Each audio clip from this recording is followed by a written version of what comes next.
Let's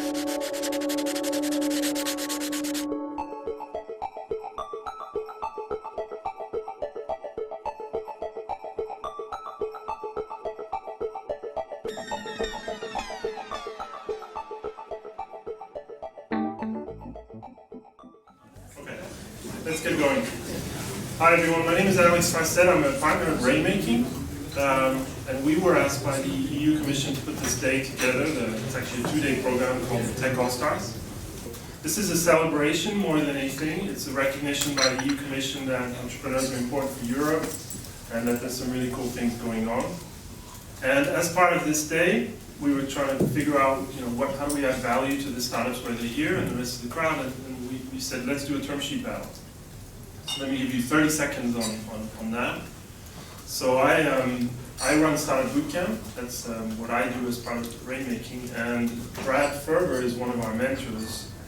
And he's been on both sides of the table. The securities lawyer from the US has represented both investors and entrepreneurs. And started this initiative in the US where it's basically a role play live on stage. And what we do is, it's called Term Sheet Battle, but that's really a tongue-in-cheek. We don't think this should be a battle. We think that a term sheet negotiation should be a win-win situation. However, the fact is that entrepreneurs probably are doing this for the first or second time in their lives, and investors do this every day. And so the balance of knowledge is incredibly skewed towards the investors. So what we do is we open up the process and take the mystery out of what goes on, usually behind closed doors. So we have some actors, and I want to introduce them and realize they've just met. They've never done this before in terms of the term sheet battle. However, they've done this in real life many, many times. So we have Jens Lipinski, is a serial entrepreneur. I just asked him, how many term sheets have you signed? He said 3. How many of you rejected? 3. He's raised more than $10 million in capital. So he has done this in real life, with real money on the table. So let's give Jens a hand. So Jens is represented by Tina Baker of Brown Rudnick. Tina is a lawyer based here in London, has been part of hundreds of deals. And so, we put her next to Jens to kind of help out. And she's probably done 25 term sheet negotiations, so also a tremendous amount of knowledge and experience. Thanks, Tina, for being here. And then on the dark side of the table, Jason Ball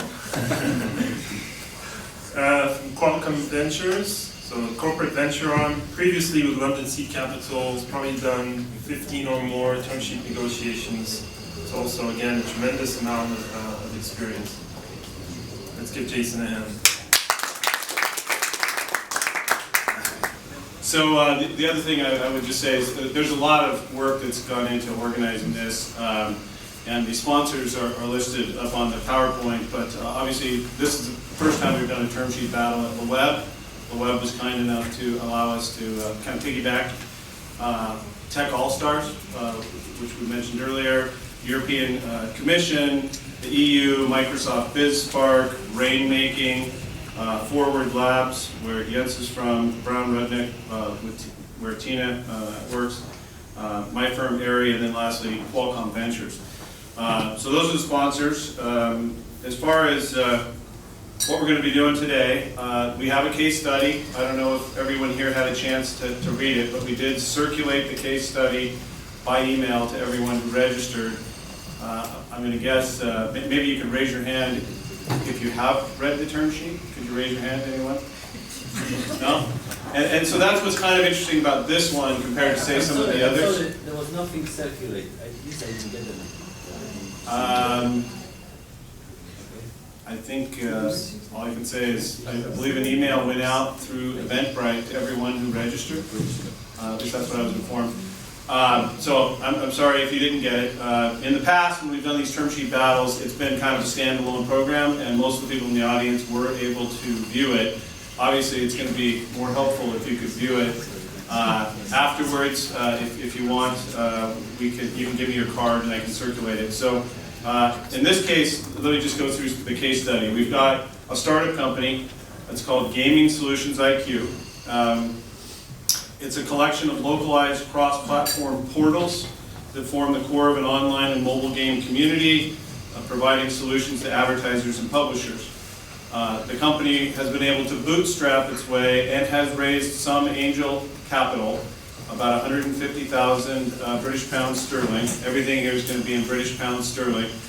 Management thinks that if they could just raise about 750K British pounds sterling, they would be able to achieve certain milestones, including building their community to over 1 million members, generating revenue of over 150K a month, and gross profit over 10K a month. That's what the projections show, and that's what they're pitching when they're out talking to investors.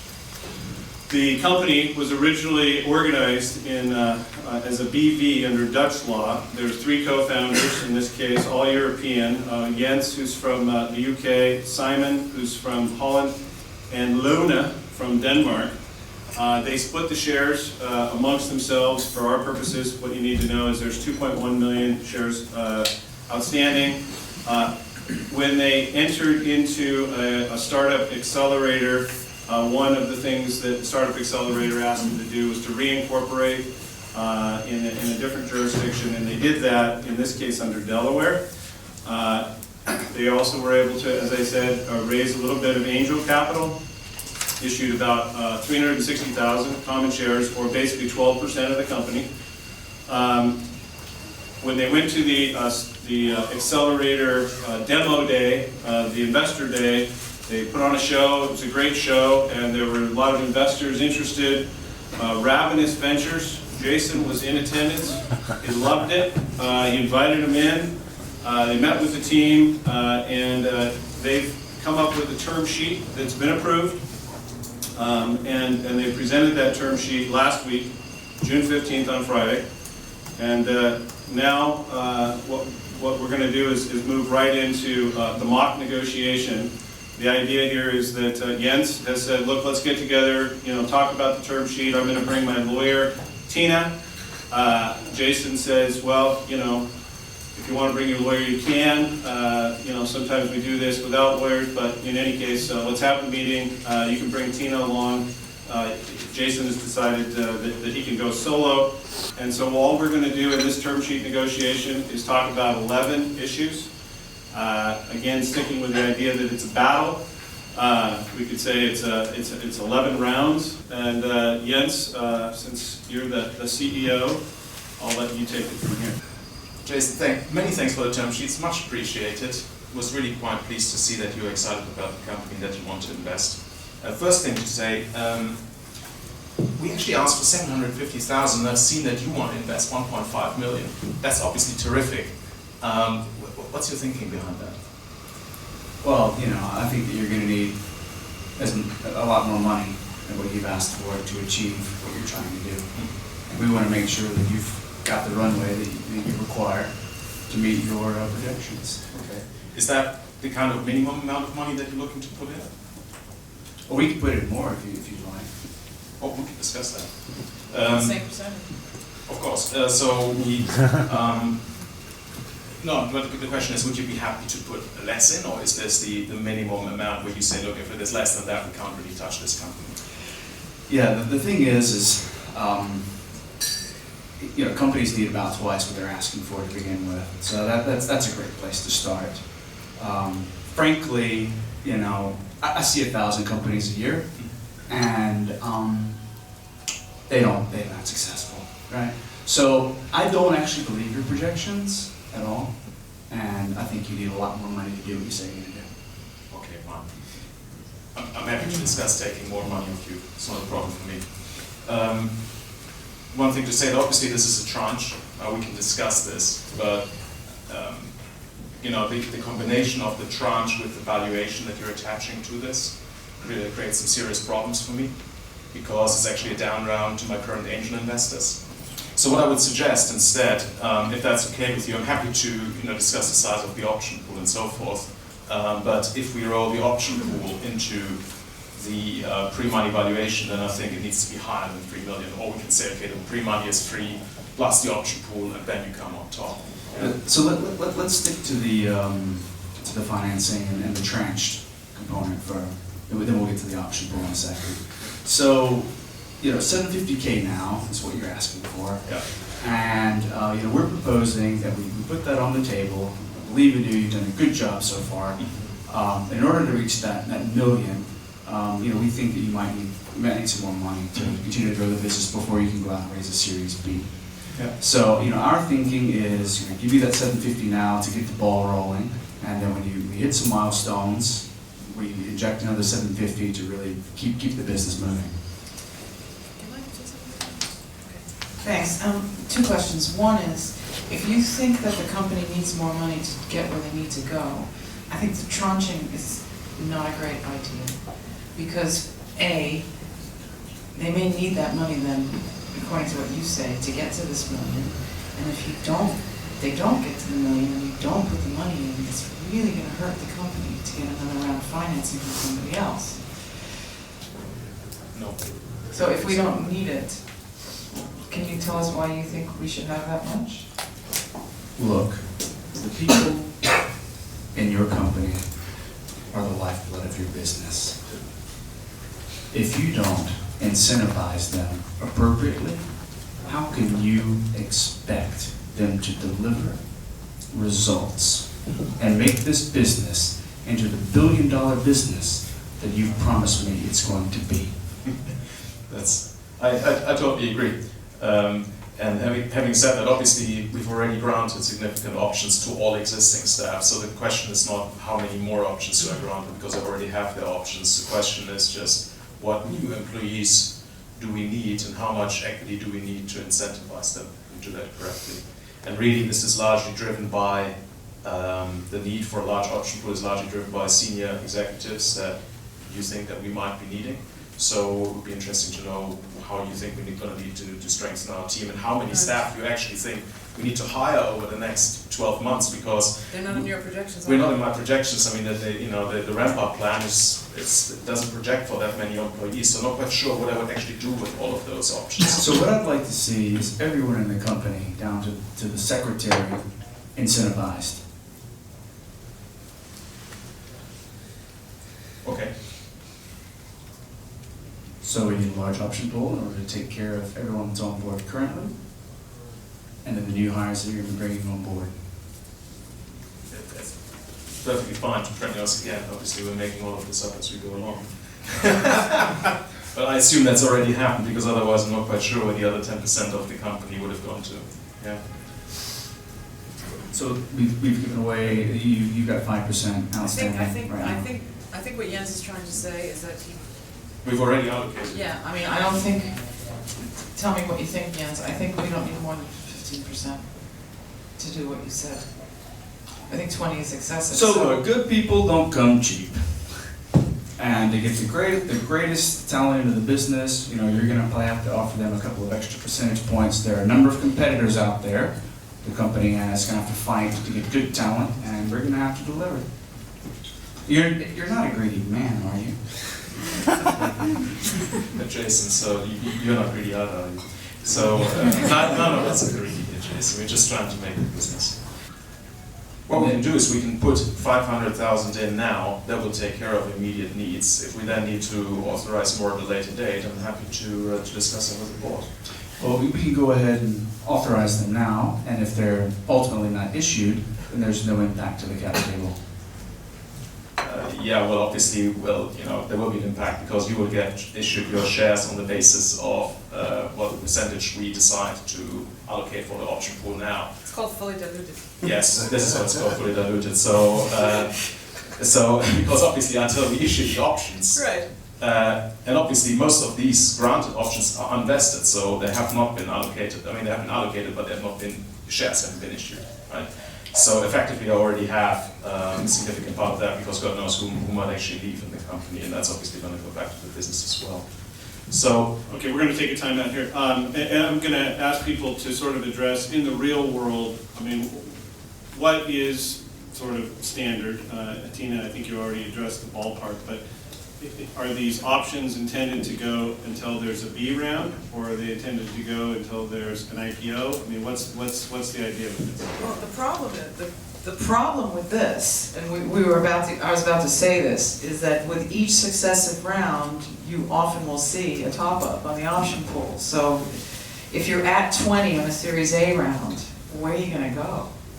Right, so I was about to say that, but we had time out here. So that's one of the problems, and you wanna try to keep it A as low as possible, but within the confines of what you need it for, and what Jens is arguing here is doesn't really need this much, and so. But basically, it's just another trick to suppress the valuation of the business, right? So as Jen said, I've done the option pool shift. I pushed it right into the pre-money valuation. So we don't take any of this dilution. In the real world, 10%, 50% maybe is the right number. Because it's true, because when the B round comes up, this is gonna come up again, and we're gonna have to top it up. At that point, then it comes to everyone's pocket. And the incoming investor is gonna try and do the option pool shift, which is fully diluted. And then we're gonna push back. Okay, so we're gonna do one more round, and then we're gonna take a short break. The next round is going to be anti-dilution. I would ask that we only spend a couple, maybe 3 minutes on this. First of all, let me just describe what anti-dilution is. It's a mathematical formula where if the price per share, let's just say in this round is $1, and then they go back out into the market and they have to do a down round, the question is, will the investors get price protection?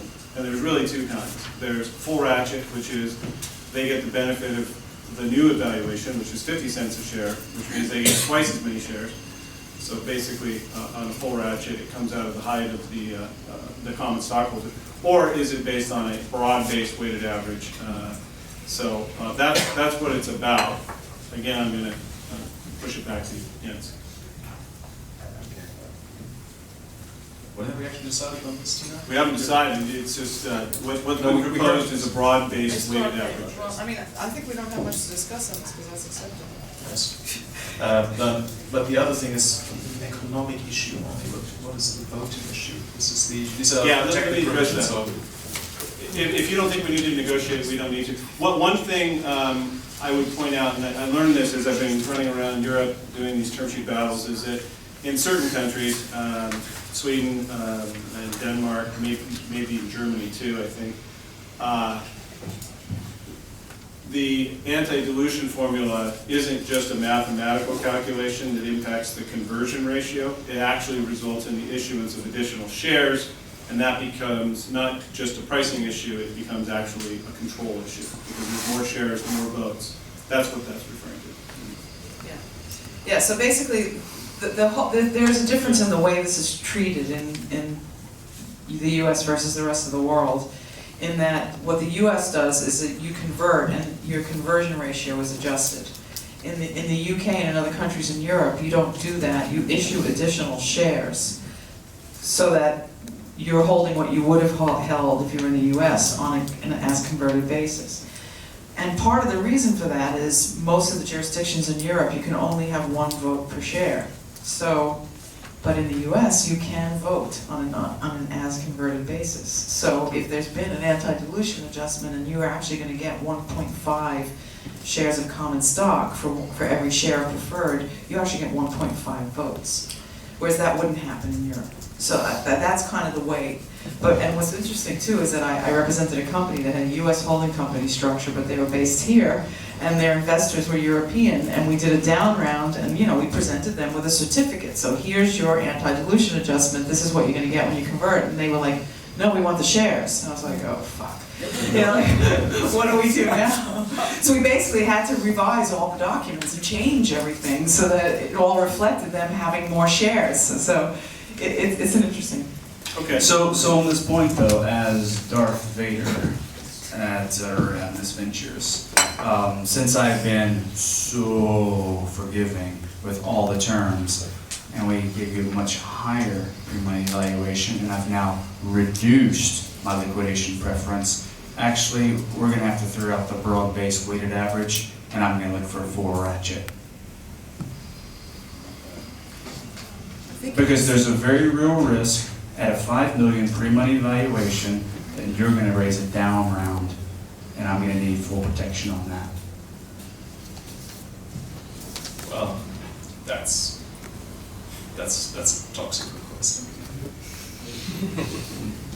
And the reason for this is quite, I mean, that's actually what I would say in the negotiation. I was just, what you basically have to say to investors is, and there is a phrase that's almost, when you say this is toxic, this means this is actually, I can't do this. I literally, this is not even a negotiating ploy or whatever, I literally couldn't do this. The reason why I would not agree to a full ratchet is because if I give it to Jason, I will never be able to get rid of it, ever. And that means I'm probably, possibly, unless I really superbly execute and I never get into a down round, there's no point of me doing this company. Because it's really, really bad for me, basically. But your company is going to go amazingly well. You've promised me this. I've seen your projections. It's Jason, I mean, seriously, it's about, what, 2-3% of all deals that have a full ratchet, and if you stick us into that corner, I mean, that's just, I mean, we can finalize a term sheet like that, but it's not very likely that I'm going to sign it. Should we use a narrow-based weighted average instead?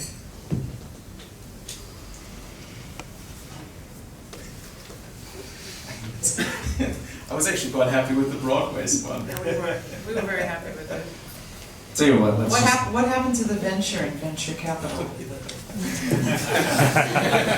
And first up, we're going to talk about the board of directors. Now, in the United States, the board is the entity that sets overall policy.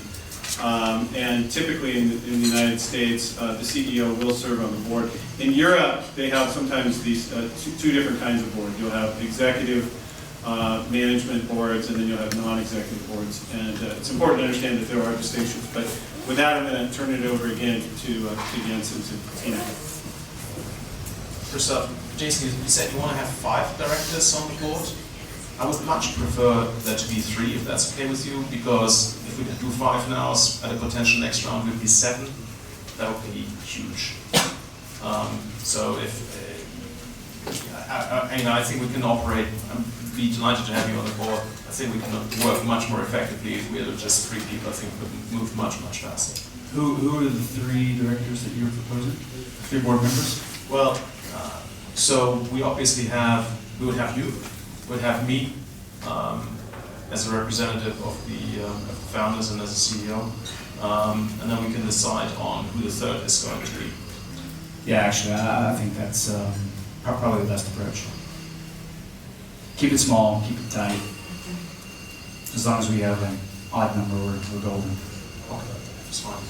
And how would that 3rd director be chosen? My stance on this would probably be that this should be a representative of ordinary share capital, broadly speaking, but it should not be one of the angel investors. So that person should look after the ordinary shareholders, all of the ordinary shareholders, but should effectively be somebody from the outside that we can both agree on as an individual. Tell you what, one of our previous companies, the CEO there, he exited in this space, knows it very well. Maybe we could agree to have him on board. Well, I'm happy to discuss the specific individual at a later date. I'm quite sure we can find somebody who's right for both of us. So subject to mutual agreement. Okay. Subject to mutual agreement. All right, protected provisions. So let me just describe that a little bit. This is where, in order to do certain things, you need permission. So the question is, do you have to ask for forgiveness, or do you actually need permission? And then the second question is, permission from whom? Does it require the permission of the Series A shareholders, or a majority of the Series A shareholders, which means you need circulated consent to those people, or is it just you need permission of the Series A director at a board meeting? So with that, again, I'll turn it over. These protected provisions, as they're laid out in here, are very, very common. I think in the typical operation of a business, they will not impact it that much on a day-to-day basis. So what we want to say, Jason, generally very happy with the protected provisions. The 2 points are, number one, when the company needs more money, we need to have the ability to raise more cash. You've already got the anti-dilution provisions, so you're not going to lose your shirt in the business. So what I would suggest is that if we can achieve a certain uplift of your valuation, on a per share basis, then basically we're going to push the provision here for the additional raising of capital into the investor director bracket, as opposed to making this a shareholder decision, if that's okay with you. Yeah, that's fine with me. And we can then decide what the cap is, say, whatever, 2x uplift or something like that on the evaluation or something like that. And the same applies for the deep liquidation of the business. You know, there comes a point when we get a very, very good offer. You know, we all might want to sell the company or not. I think we should. I think it's actually a wise idea to set that price right now, so we all know what we're aiming for. And if we get an offer above that price, and if the board decides we want to sell the company, then I think we should do that. I think 1 billion would be a great target valuation. Well, that's not really quite what I had in mind. I think we use the 2 billion? I think we use the 5x return. the 5x return of 25 million that we had in the original, which seemed to, at which point you said you would be pretty happy with the amount of money that you would be getting. If we could agree on an exit above that, and we just need investor director consent, I think that would be a good idea. So what's the number, 25 or 50? 25. About 35. Done. I'd like to make 2 comments. One is you shouldn't have agreed to move that into the director. And the reason for that is, once if someone's on a board, they have a fiduciary duty to the company.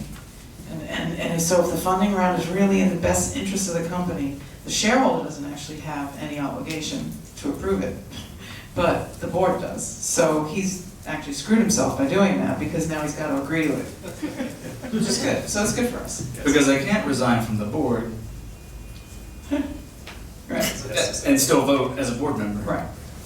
Flip side of the same coin, drag along right, that's when the investor forces or has the power to force a sale of the company. What did you? Okay, Jason, drag along, fine for the investors to have to agree, but the way this cap table plays out, you can drag the founders, and that's not really helpful to us. So we need to either include in this percentage that can drag the rest of the shareholders some percentage so that Jens has a voice in that, so that he won't be able to be dragged without his consent. We're investing into the entire company, and we can't have one shareholder that can block a potential sale. But he's the founder, so Great, and it's very important. there are more people in the company than just Jens. Maybe we don't get along so well over the next 2 years, and he has a personal vendetta against me. No, I can't have a personal grudge standing between me and any Porsche. Can I? Donnie. The common way in which I've actually seen this play out is that a typical drag along means that if 70% of shareholders agree that the company should get sold, they can drag everybody else along. I'm happy to go with that kind of percentage. Right, this is a little low. It's a little low, you think? Yeah, this is 50, so, Sorry? no, this is 50, so this is low. Oh, yeah, no, sorry, yeah, the 50 is You low. and I Yeah, agree. yeah, no, it should be 70% or something like that. I'm happy to go along with that. Done. Okay. Um, The sale right. The sale right needs to drop away though.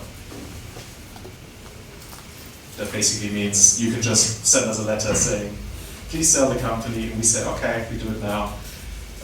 That is on page 11, about founders stock. Yeah, but we're all in this to sell the business. That's true. I think when the board of directors decides it's time to sell the business, we'll sell the business. So this is where I would pull my client aside and say, tell him it's okay after 5 years. I think somewhere else we were talking about 7 years or something like that. That's on the redemption. Yeah, I know. That's gotta go. That's going to go as well. Yeah. Yeah. Yeah. Well, let's talk about this drag along right in the real world and why VCs want to have it. And Jason, maybe you can talk about, the lifespan of a VC fund and why, you know, if they do have these so-called living dead companies, they want to put pressure to generate a sale of the company and get this thing off the books. I mean, that's really what this is about. Yeah, so VCs, they raise money from pension funds and kind of large corporates, et cetera. These are 10-year limited life funds. At the end of the 10 years, they need to return all the money, all the profits, et cetera. And what they can't have is companies just lumbering along, maybe a very profitable business, but lumbering along, they can't actually get their cash out. So that's one of the key drivers. Key drivers are redemption. Yeah, and the sale right is along the same lines, really. No, well, it's different though, because on redemption, well, yeah, you're right. With redemption, the money comes out of the company, but it forces the company to sell in order to make that go away. Yeah, and let me just go ahead. No, all I was going to say is, we do see the sale right quite a bit, but it usually kicks in after, 3 years, 5 years. Right. If it's let's say it's a 10-year fund, you make new investments for the first 5 years, you can continue to support those companies that you made investments in during the first 5 years, but in many cases you can't make new investments in the second 5 year. You can support the existing, and then sometimes these funds have a 2-year extension. But even so, it's possible that you could have a perfectly viable going concern, and now it's 15 years later, and the VCs want to move on with their life. Who's supposed to manage these investments? And that's really where this whole forced sale comes in. It just puts pressure on management to figure out a way to either sell the company or recapitalize and take out the VCs. So then on the tag along and drag along. So the drag along point that I was trying to make is let's just say that we're going to sell the company electronic cards. It's the gaming business. CEO hates electronic cards, refuses to go work for them, etc. As the investors here, the last thing we want is someone, especially a single person, to be able to block the sale. They were going to buy it for $1 billion. Come on, man. You don't want that. Or maybe a rogue angel that's on his boat in the Caribbean and you can't actually find the guy to get the documentation signed. You can't actually sell the company. These are horror stories. So you want enough threshold there that kind of a reasonable number of investors can say, you know what, this doesn't make sense for the business. We don't want to sell. So when a sale does happen, it makes sense for the vast majority of the shareholders. So 70% is actually really good threshold. Redemption. But it got us to where we wanted, because if you look at the cap table, Jens has 32%. So he's included in the 70. So that's why we said yes. Along the same lines, redemption is basically the ability for the investor to say, I want you to buy my stock back. So that's included in here. What do you say? Do you want to explain what this is profit potential for the company in the Yes, future? absolutely. And I've lived through this in many situations, because, as I've said before, if one's got it, everyone's got to have it. And what tends to happen is if you get it stacked and you've got 4 rounds of financing, everyone's got redemption rights at different periods of time. And then if you want to get in a later stage round, that investor realizes, oh shit, I'm putting in the money to take out this guy and I don't want to do that. And so you jeopardize the likelihood of the company to raise the kind of round it wants to raise, because its redemption provisions are in here. So if you have the sale right, what's more important for you is to get an exit, not to have the redemption from the company. So I think we would prefer to live with that. We are seeing the rise of secondary markets, and I think this was in the notes as well. On Facebook right now, famously, they've sold too many shares, oversold, wrong price in the secondary market. But to address the liquidity issue for the VC, I mean, there are mechanisms for getting your cash out of a business. Another alternative is private equity houses will look at buying your shares, especially if the company's doing very well. Tubi is a good brand, very profitable business. Dottie Hansen is involved there. So there are alternatives to this available to VCs, and they get the money out at a very nice premium as well. What's interesting too, though, is that I've rarely ever seen a VC exercise their redemption rights. So, query why they actually insist on it in the first place. It's one of my favorite topics, right of first refusal, right of co-sale. And here, really, the issue is if a founder wants to agree to sell stock to a third party, then does the company or the company first and the investor second have the right to purchase those shares, right of first refusal? Or, alternatively, if the investor says, no, I don't want to purchase the shares, actually I think that's a great price, I want to participate in it, that's called a right of co-sale. So Jason, I'm perfectly understand you don't want us to sell our shares and you don't get to sell yours and so forth. I think that's a fairly reasonable request. There are 2 points. The first one is we'd like to have a de minimis clause in here. So if, for example, somebody wants to buy a flat or something like that, needs a bit of extra cash, I think they should be able to generate that. It's kind of like the urgency. The other one is selling large blocks of shares on a secondary market or to a secondary fund or something like that. You know, what we want you to do is to step on the gas as much as possible for this business. Sure. And you know, if the last thing that we want is for you to feel like you have a mortgage hanging over your head. So if you want to take a small amount of cash off the table, 100 grand, something along those lines, to pay down a mortgage, you know, I think we could live with that. But what we're going to need to make sure is that, you know, the company's performing well and you're not getting cash out early. But we want you to grow this to be $1 billion business, and you know, happy to take a little bit of a weight off your shoulders. Okay, so the last one, and this we're going to wrap it up, is the no shop. The idea that once you sign this term sheet, you can't talk to anyone else. Yeah, so we got 8 weeks here. Is there a reason why? I mean, we should be able to get this done in 4 weeks, right? Or is there a reason why it should take so long? Nothing in this business ever takes 4 weeks. You're fully aware of that. I think 8 weeks is a reasonable amount of time to get a transaction completed with your lawyer racking up all these extra fees. Yeah, that's exactly what I'm worried about. So I would rather keep it short and sweet to keep the costs low and just get it done. The other thing is, I see you've capped our lawyers' expenses, but not yours. That is, I think we should cap both. And the other thing is, obviously, if, I don't know, your senior chairman decides in 2 weeks' time he doesn't like the deal after all for no reason whatsoever, I think you should pay your lawyers' fees, not us. So if you walk away from the deal for no reason, I think we shouldn't have to pay your lawyers' fees. So those are my two additional comments with regards to those provisions. Yeah, you know, we're happy to pay our legal fees if we walk away from the deal. That's fine. But we're going to need the full 8 weeks to get this transaction finalized. Let's do 6. Let's keep it to 6. It should be fine.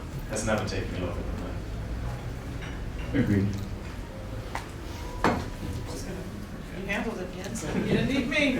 Okay, thanks everyone for coming. I think we all had a lot of fun. There's a fair amount of time and effort that went into trying to prep it, and I just want to say to everyone, to Jason, to Tina, to Jens, to all the sponsors, thank you for putting this together, and we're done.